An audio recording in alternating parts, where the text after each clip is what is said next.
Marcus Aurelius was not only the emperor of Rome, but also one of the greatest exponents of Stoicism. His life was marked by war, plague, and betrayal, yet despite it all, he never strayed from the path of virtue. He did not write for others, but for himself.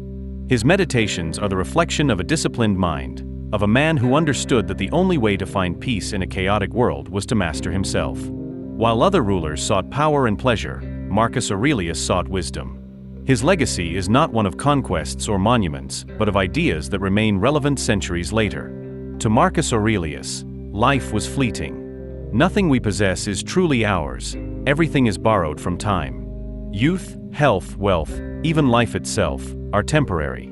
Death is not a punishment or a tragic event, but a natural law. Resisting it is as absurd as resisting night after day. That is why he lived with the awareness that every moment was valuable, never losing himself in distractions or unnecessary worries. He did not fear death because he knew that worrying about the inevitable was a waste of energy. The only thing that truly mattered was how he lived the present, how he faced each day with dignity and virtue. Power and fame, to him, were illusions. He observed how men clung to their positions and wealth as if they were eternal, failing to realize that in a few years, they would be nothing more than dust and forgotten names. History is full of emperors and generals who believed themselves invincible, yet all have vanished. The only thing that endures is character. Marcus Aurelius understood that no matter how high a man rises, if his mind is ruled by desire, fear, or anger, he is a slave. Ruling an empire was insignificant compared to ruling oneself. The external world is chaotic, but the inner world must remain firm. We do not control the actions of others or the circumstances around us, but we do control our attitude toward them. An insult only has power if we choose to give it importance. An obstacle is only a problem if we perceive it as such. It is not reality that disturbs us, but our interpretation of it. If something external affects us, the issue is not in the thing itself but in our mind. This is why Marcus Aurelius practiced self-discipline at all times. He did not react with anger to betrayal, did not despair in the face of adversity, and did not allow himself to be swayed by pleasure or pain. He remained firm, serene, in control of himself. Virtue is the only true wealth. Everything else can be taken away: money, health, power. But character remains unbreakable if one chooses it to be. For Marcus Aurelius, a good life was not measured by the number of pleasures or successes, but by consistency with Stoic principles.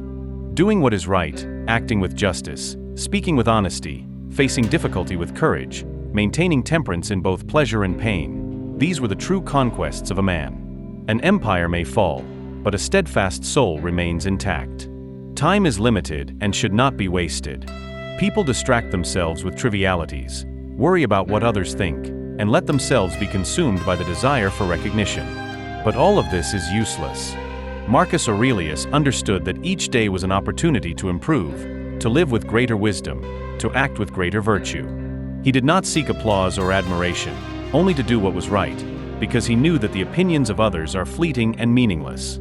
The only thing that truly matters is the relationship one has with oneself. True strength is not demonstrated in victory, but in the ability to remain steadfast in any circumstance. Marcus Aurelius faced plagues, wars, and conspiracies, yet he never lost his essence. He did not complain about fate or seek to blame others. He simply accepted each trial as part of the natural order. There is no escape from suffering, but there is a choice in how to face it. It can be accepted with dignity or resisted with despair. A weak man curses his luck. A strong man faces it with serenity. Marcus Aurelius lived his philosophy to the very end. He did not allow power to corrupt him, nor did he let hardships break him, nor did he cling to life out of fear. He died as he lived, with calm, with discipline, with a certainty that the only thing that matters is to act with virtue. His legacy is not in his conquests, but in his words, in the wisdom he left behind for those seeking a path of inner strength. His message remains the same today as it was 2,000 years ago. Life is short, the world is uncertain, but a man's mind is his fortress. And only those who learn to govern themselves can find true peace.